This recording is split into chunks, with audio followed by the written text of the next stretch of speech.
Your attorney wants you to follow up with your treating doctor. You say, what's the point? My treating doctor said there's nothing else he can do for me. Do you want to know why it's so critical for you to follow up with your treating doctor? Come join me for a moment as I share with you some remarkable information. Hi, I'm Gerry Oginski. I'm a New York medical malpractice and personal injury trial lawyer practicing law here in the state of New York.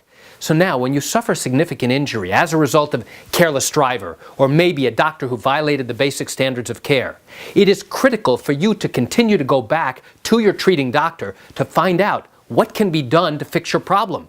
Is there anything else that can be done? It is critical not only to go back to see what else the doctor can do for you, but also to be able to document in the doctor's records the fact that you have problems, you have ongoing disabilities, you have restrictions and things you cannot do anymore. And what better way than to confirm all those things by going to your doctor, seeking help, medical help. It is critical in these types of civil lawsuits to be able to document medically what's going on with you.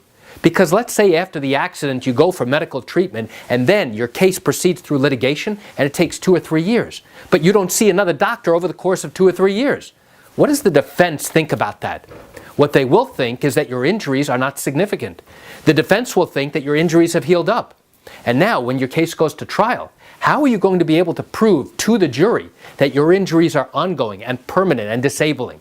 If you have not been to a doctor in all that time, guess what? You will no longer be able to prove to the jury that you are more likely right than wrong, that your injuries are disabling, and that you're restricted from doing certain types of activities. Why is that? Because the jury needs to rely on the medical records, on the doctors who are coming in to testify. The doctors need to rely on you coming in to find out what's going on with you. And if you haven't seen or treated with a doctor in the course of many months or even years, how then can your attorney turn around and make out a case in favor of you to show to the jury, to support your claim that you really have suffered a significant injury? So that's exactly why your attorney is going to tell you, listen, you've got to continue following up and treating with your ongoing doctor. Even if the doctor turns around and says, listen, there's nothing else we can do for you, it is still critical for you to go back on a regular basis to make those complaints that you have, to show him what you can and cannot do, and to see if there's anything else available medically to try and treat your condition. So why do I share this great information with you?